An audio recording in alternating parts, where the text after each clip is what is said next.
탁구를 좋아하시는 분들은 아마 우리나라 국가대표 신유빈 선수를 알지 모르겠습니다. 가장 막내인데 19살인데 아주 실력이 뛰어나죠. 작년에도 아시안게임에서 아주 좋은 성적을 거두었는데 별명이 삐약입니다. 가지고 왜 별명이 나이가 어리고 막내여서 생김새가 병아리처럼 생겨서 삐약인가 했더니 이 탁구 칠 때 이 스매시라고 팍 칠 때 기합 소리가 삐약 이렇게 이제 들리는 거죠. 원래는 삐약이 아니고 이야인데 이제 들리기가 삐약 이렇게 들리니까 별명이가 삐약이. 그래서 얼굴도 뭐 아주 어리게 보이고 이제 만 19세인데 그래도 이제 우리나라에서는 우리나라 국내 여자 1위, 전 세계 랭킹 8위. 그러니까 아주 뭐 나이는 어리지만 또 삐약이지만 실력이 굉장히 좋아서 인기가 많은 그런 선수입니다. 그런데 얼마 전에 그 신유빈 선수하고 과거의 레전드였던 양영자 선수로서 비교하는 글을 봤습니다. 그러면서 그 끝에 뭐라고 써 있냐면은 그 과거 양영자 선수가 대단했는데 그 선수가 빨리 은퇴하지 않고 더 선수를 하거나 코치를 했으면은 우리나라 탁구 발전 얼마나 좋았을까 뭐 그런 이야기가 쓰여 있었습니다. 양영자 선수도 뭐 과거에 올림픽 금메달, 아시안 게임 금메달, 세계 선수권대회 금메달, 그래서 세계 랭킹 2위까지 된 선수가 양영자 선수니까 뭐 대단한 선수였었지요. 근데 우리가 아마 기독교인들 압니다. 왜 그 대단했던 양영자 선수가 왜 더 선수 생활, 코치를 하지 않고 빨리 은퇴했나? 그것은 그가 이제는 선수로 살지 않고 하나님 나라 선교사로 살겠다고 남편과 함께 몽골로 떠나면서 선수 생활을 그만뒀습니다. 물론 이 탁구를 잘하니까 몽골에서도 사람들에게 탁구를 가르치면서 만나고 전도하고 남편은 성경을 번역하고 뭐 그런 일을 했습니다. 몽골과 중국을 다니면서 지금까지 선교하는 것을 봅니다. 그때 그 기억이 납니다. 그 양영자 선수가 선수를 그만두고 선교사로 간다고 할 때 사람들이 그런 말을 했어요. 아니 예수도 유별나게 믿는다. 꼭 예수 믿으면 꼭 그렇게 뭐 선교사가 되고 전혀 삶을 살아야 돼. 유별나게 그렇게 살아야 돼. 이런 질문들을 참 사람들이 많이 했어요. 그 질문들을 제가 들으면서 그런 생각을 했습니다. 그것은 양영자 선수의 눈이 열렸기 때문에 그래. 무엇이 진짜 중요하고 무엇이 진짜 가치 있는 삶인지를 알아볼 수 있는 눈이 열렸기 때문에 남들이 뭐라고 해도 자기 길을 갈 수 있는 것이다. 이런 생각을 하게 됐습니다. 우리도 눈이 열려서 진짜 중요한 게 뭔지 어떻게 살아야 되는지를 깨닫는 우리 모두가 되시기를 주님의 이름으로 축복합니다. 아멘. 얼마 전에 우리 딸애가 인터넷으로 드라마를 보고 있어요. 뭔가 봤더니 혼례 대전인가 뭐 그런 드라마인데 제가 이제 옆에서 이제 보고 있었습니다. 재밌냐? 재밌어 그러더라고. 따라 보고 있었어요. 아니 저 여자 주인공 양반이야? 양반이야. 근데 왜 다른 사람들이 하인들이 무시해? 양반인데 양반을 숨기고 있어. 숨기고 있어? 아니 저 여자 결혼했다면서 딴 남자 좋아해? 결혼했는데 지금은 과부야. 그래? 그러지 마. 궁금해가지고 막 듣는데 아빠 그냥 처음부터 봐. 이제 이러는 거예요. 지금 같은 장소에서 같은 드라마 보고 있는데 제가 궁금한 게 많아요. 질문이 많아요. 왜 이해를 못했으니까? 왜 이해를 못했어요? 지능이 떨어져서? 영어로 말하니까? 아니요. 처음부터 안 봐서 그래요. 처음부터 보면은 왜 저런 행동을 하는지 다음에 뭐가 행동할지 기대가 되는데 처음 앞부분을 모르니까 궁금하고 이해가 안 되는 거죠. 아니 뭐 양반인데 왜 무시당해? 뭐 이렇게 이해가 안 되는 것처럼 우리가 인생을 살면서 각종 뉴스를 통해서 사람들 관계를 통해서 수많은 사건 사고를 만나는데 우리가요 이해가 안 될 때가 있어요. 왜 사람은 저렇게 행동해야 돼? 왜 이런 사건을 만나는 거야? 또 내 인생에 왜 이렇게 어둠이 있어? 왜 고난이 있어? 수많은 질문이 있어요. 근데 그 질문하는 가장 근본적인 이유가 뭐냐면 처음을 몰라서 그래요. 인생의 처음, 역사의 처음, 삶의 앞부분을 모르니까 앞에 부분이 이해가 안 되니까 갑자기 왜 이런 일이 생기는지 이런 문제가 터지는지 이해가 안 되는 것이죠. 드라마도요. 그 앞에 이해를 안 받기 때문에 뒤가 막 궁금하고 헷갈리는 것처럼 인생의 전반부를 알지 못하면 역사의 의미를 알지 못하면 우리가 아무리 똑똑해도요 늘 궁금하고 또 이해가 안 되고 참 혼란 중에 있는 것들을 보게 된다라고 하는 거예요. 그런 의미에서 창세기는 인간이 어떻게 시작됐는지 역사가 어떻게 시작하는 것인지를 알려줘요. 이걸 아냐 모르냐, 그것이 인생을 사는데 굉장히 큰 차이가 있습니다. 창세기를 알지 못하고 창세기를 우리에게 주신 하나님을 믿지 못하면 우리는 인생을 살면서 늘 의문점, 늘 궁금한 거, 늘 해결 안 되는 문제를 갖고 살 수밖에 없다라고 하는 것입니다.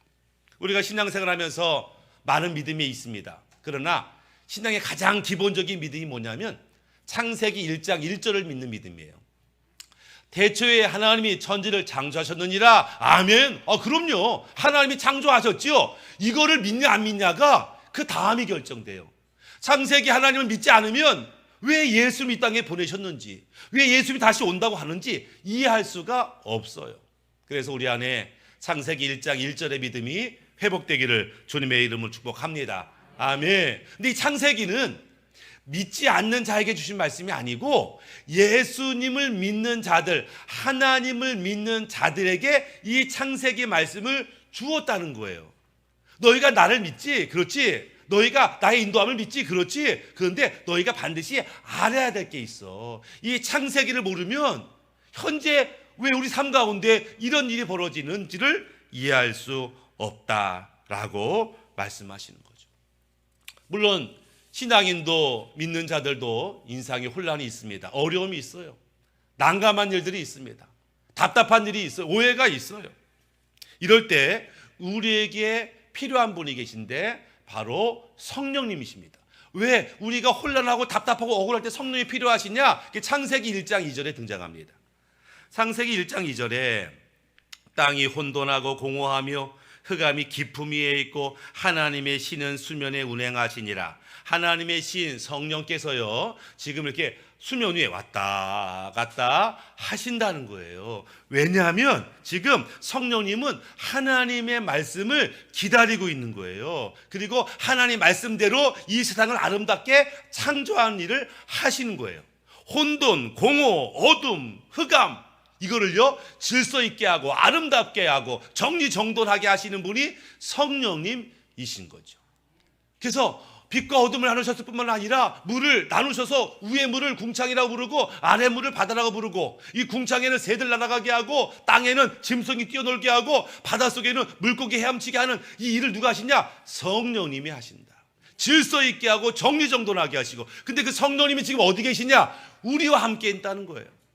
우리 주변에 있다는 거예요. 그래서 우리 심령을 정리정돈, 아름답고 행복하게 에덴 동산을 멋지게 만든 그 성령님께서 우리 심령을 천국으로 만들기를 원하신다. 성경 그렇게 기록하고 있습니다.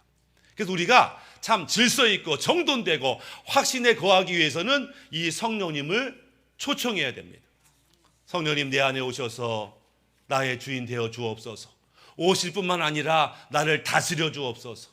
하나님이 기뻐하는 그 모습대로 내 안에 새 창조를 이루시옵소서. 이런 고백을 할 필요가 있어요.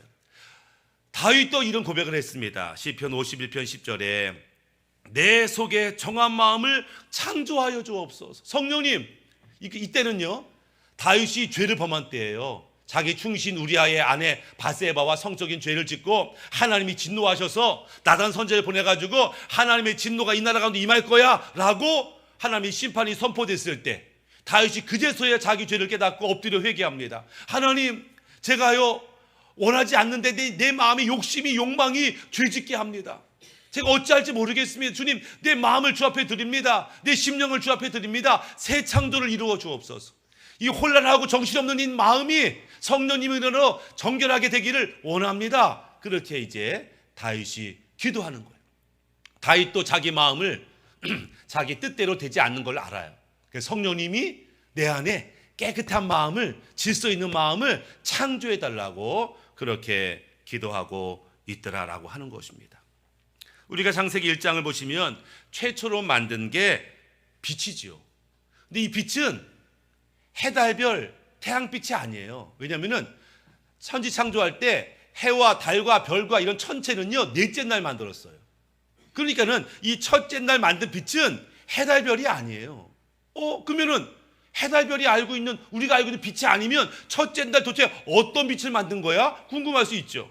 마태복음에서는 그 빛을 뭐라고 표현하냐면은 마태복음 4장 16절에 흑암에 앉은 백성이 큰 빛을 보았고 사망의 땅과 그늘에 앉은 자들에게 빛이 비추었도다. 지금 마태복음에 뭐라고 말하면은 창세기에 하나님이 만든 그 빛이 영광의 빛인데 그 빛이 신약에서 뭐라고 부르냐면은 예수 그리스도라는 거예요. 태초에 빛이신 그분이 이 땅에 왔는데 그분이 예수님이라고 하는 거예요. 성자 하나님께서 최초에 빛으로 임하셨는데 그 빛을 경험하는 자에게는 내가 어떻게 살아야 되는지 어디로 가야 되는지 밝히 볼 수 있다라고 하는 거예요. 왜 예수를 믿는다는 것은 그분을 영접한다는 거예요. 초청한다는 거예요. 빛이신 그분이 우리 안에 오면은 우리가 환해집니다. 내 인생의 목표가 뭔지, 어디로 가야 되는지, 어떻게 살아야 되는지 그게 보여요. 그러니까 담대하죠.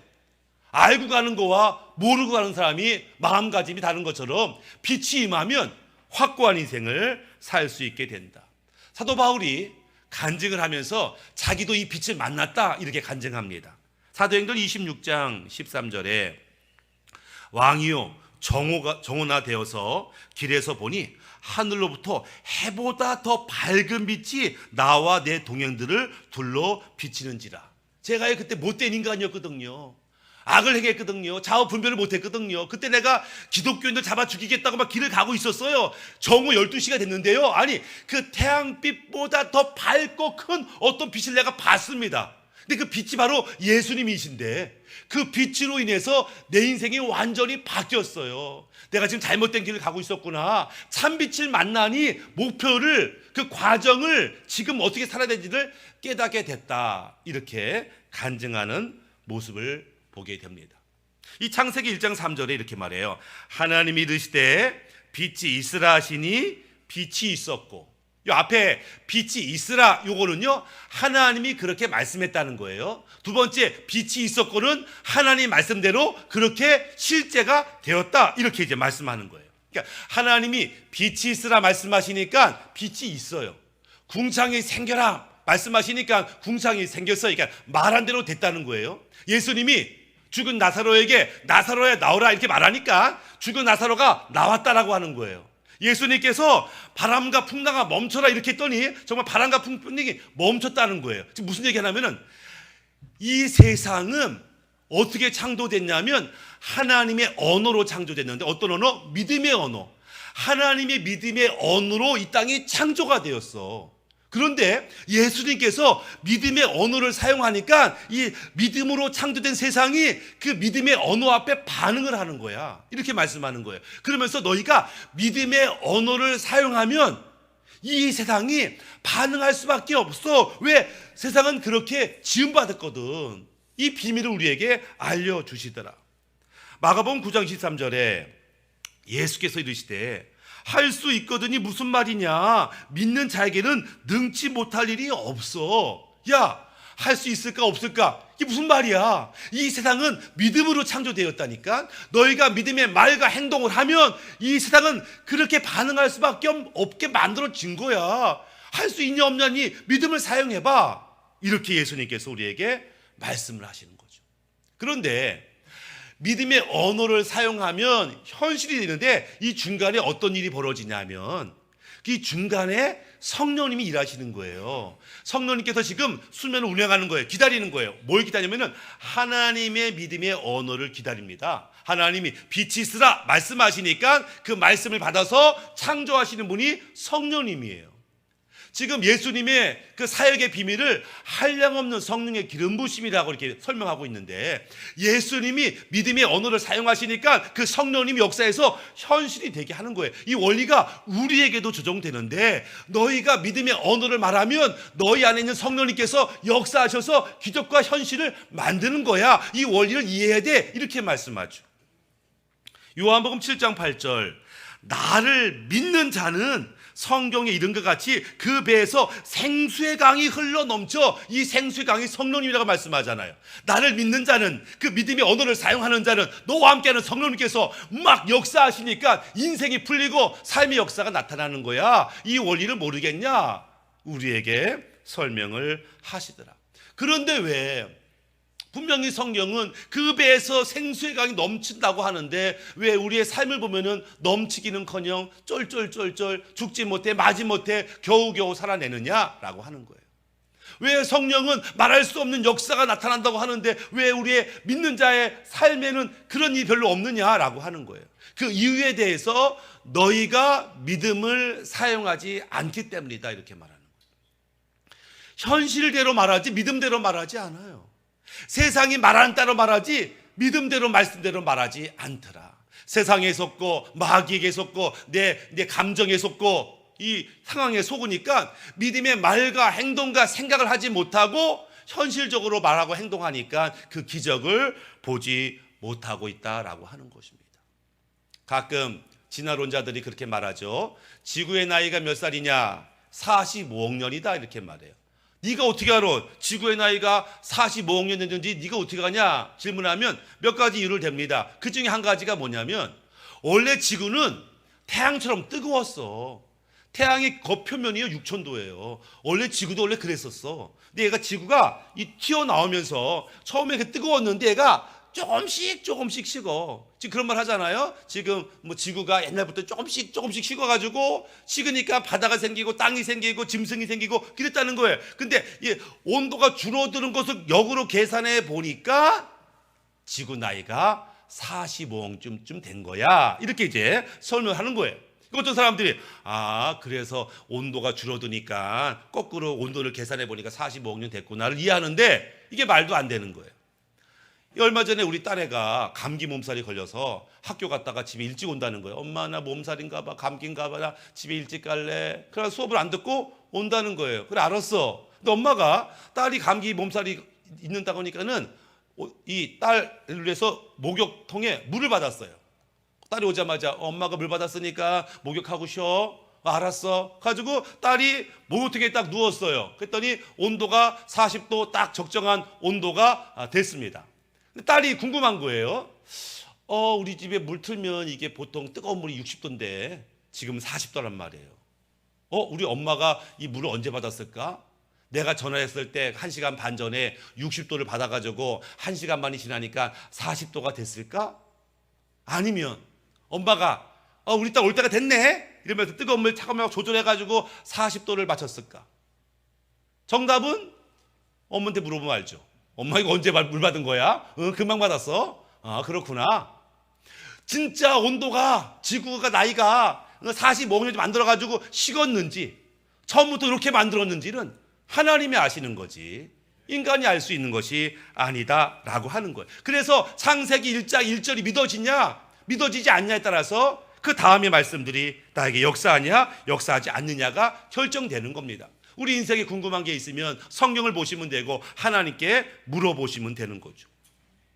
1장 4절에 그 빛이 하나님 보시기에 좋았더라. 하나님이 빛과 어둠을 나누사. 이 빛만 만든 게 아니고 빛과 어둠을 나누었다. 이 얘기는 뭐냐면 빛이 있는 곳에는 어둠이 없고 어둠이 있는 곳에 빛이 없어. 왜? 하나님이 나눴기 때문에. 우리 안에 예수 그리스도의 빛, 하나님 빛이 임하면 더 이상 우리 안에 어둠은 없어. 과거에 우리가 죄인이었더니 어둠 가운데 있었는데 빛이 임하면 우리 안이 밝아지는 거예요. 정결하게 되는 거예요. 둘 중 하나예요. 아직도 빛을 받지 못해서 어둡거나 아니면 우리 안에 빛이 임해서 화나거나 둘 중 하나지 나는 구원받은 백성이에요 이러면서 죄를 지을 수는 없다는 거예요. 죄를 지으면서 내 안에 빛이 있다고 믿어서는 안 된다는 거예요. 둘 중에 하나다라고 하는 거죠. 예전에 다른 교회 부흥회를 인도할 때에 막 그 교회에 막 은혜가 임했습니다. 많은 분들이 회개하고 울고 찬양하고 막 뜨거웠어요. 그랬더니 가운데 있는 자매가 뜨겁게 은혜를 받더라고. 저 자매가 은혜를 받는구나. 한참 기도하다가 딱 봤는데 나를 멀뚱멀뚱 쳐다보더라고. 가지고 아니 저 자매가 왜 갑자기 멀뚱멀뚱 쳐다보나? 그래가지고 다시 한번 기도합시다. 한번 또 기도하더니 가보니까 멀뚱멀뚱 쳐다보더라고. 저 자매가 뭔 일이 있난가? 가지고 그 이제 끝나고서 이제 물었어요. 아니 자매님 왜 기도하다 말고 왜 날 쳐다봐요? 했더니 가만히 있어. 아니 왜 뭐 어디 안 좋아요? 아파요? 했더니 너무 은혜 많이 받을까 봐요. 이러더라고. 이제 너무 은혜 많이 받을 거예요. 뭔 말인가 처음 이해가 안 됐는데 대화해 보니까 이 자매가 그 교회에서 은혜 받은 성도를 아는 거야. 은혜 받은 성도를 아는데 가만히 보니까 하루 종일 교회에서 봉사하고 있고 헌금을 드리는데 자기보다 엄청난 큰 금액을 드리고 있고 뭐 맨날 전도한다고 하고, 그러니까 저 은혜 받은 성도가 광신자처럼 돼버린 거야. 자기 볼 때는 어휴, 나 은혜 받으면 저기 광신자 되는 거 아니야? 걱정이 된 거예요. 그래서 은혜가 막 임할 때 더 받으면 나 광신자 된다. 정신 차리자, 지금 똑바로 정신 차려야 돼. 그러니까 눈에 힘을 주고 멀뚱멀뚱 스스로 믿음의 수위를 조절하는 거죠. 더 이상 안 돼. 가끔 그런 분들이 있습니다. 목사님, 신앙생활은 균형이 맞아야지요. 자기 볼 때 균형이지, 자기가 볼 때는 적당히 예수 믿는 게 균형 맞춘 것 같지만 그렇지 않아요. 하나님의 빛을 경험하고 그 생명을 경험하면요, 헌금 드리고 봉사하고 전도하는 게 이게 일이 아니에요. 이게 괴로운 일이 아니에요. 인생 손해보는 일이 아니에요. 이것이야말로 정말 가치 있고 보람되고 행복한 일임을 깨닫게 되더라라고 하는 것입니다. 우리는 빛이든지 어둠이 둘 중 하나일 수밖에 없지, 비치면서 어둠일 수가 없다. 우리는 결단하고 선택해야 된다라고 하는 것입니다. 양영자 선수가 그런 간증을 했습니다. 어떤 사람은 자기 보고요, 어리석다 이렇게 말한다는 거예요. 앞날이 걱정된다 이렇게 말하는 거예요. 그러나 오직 예수님만이 나의 소망이시고 나의 기쁨이시고 나의 능력입니다. 진짜 중요한 것은 올림픽의 금메달이 아니라 천국의 면류관입니다. 나는 그걸 사모합니다. 이렇게 간증하는 것을 보게 됩니다. 왜 저렇게 살아? 왜냐하면 뭔가를 봤기 때문에, 진리를 봤기 때문에, 빛이 임했기 때문에, 어떻게 사는지를 알기 때문에 그런 삶을 살 수 있게 되더라라고 하는 것입니다. 우리도 만약에 2024년을 정말 이전과는 다른 축복의 삶, 변화된 삶, 능력의 삶을 살기 원한다면 우리와 함께 있는 성령님의 도움을 받아야 돼요. 그분이 기다리고 있어요. 우리가 어떤 말을 하는지, 현실을 보고 상황을 보고 원망 불평을 말하는지, 그럼에도 불구하고 흑암과 어둠과 혼란이 있지만 믿음의 언어를 말하는지, 그 믿음의 언어를 말하고 사용하면, 믿음의 행동을 하면 우리 성령님께서 역사하겠다고 기다리는데, 그 믿음의 언어를 사용하는 사람들이 점점 줄어들고 있다라고 하는 거예요. 믿음의 언어를 말하면 왜 네 소원대로 말하냐, 현실을 직시해야지. 아니요, 믿음의 언어를 사용할 때 성령님께서 역사하시는 거예요. 천지를 아름답게 만들고 에덴 동산을 아름답게 만든 그 성령님께서 어디 계시냐면 내 심령에 계셔서 뭐 하기 원해요? 새 창조, 에덴 동산처럼 아름답게 창조하기를 원하신다. 성령의 9가지 열매가 뭐예요? 그분이 내 가운데 역사하시니까 내 것이 아닌 하늘의 것이 맺히는 게 성령의 9가지 열매죠. 그래서 예수님 뭐라고 그래요? 천국은 여기 있다 저기 있다 말하는 게 아니고 내 안에 있어.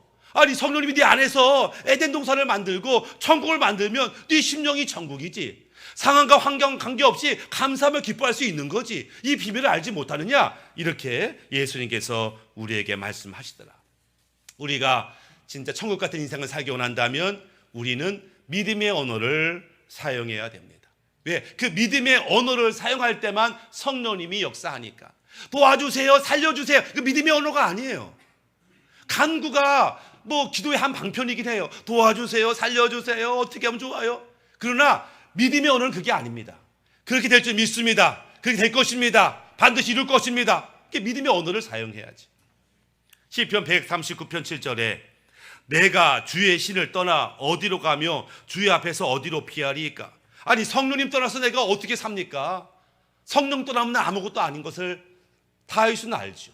그래서 성령을 거두지 마옵소서. 그가 죄를 짓고 하나님의 진노가 있을 때 이렇게 했어요.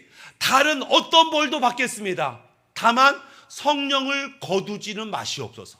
내가요 어떤 벌도 달게 받을게요. 그러나 주님, 내 인생 가운데, 내 심령 가운데 성령님을 거두는 일만은 하지 말아주세요.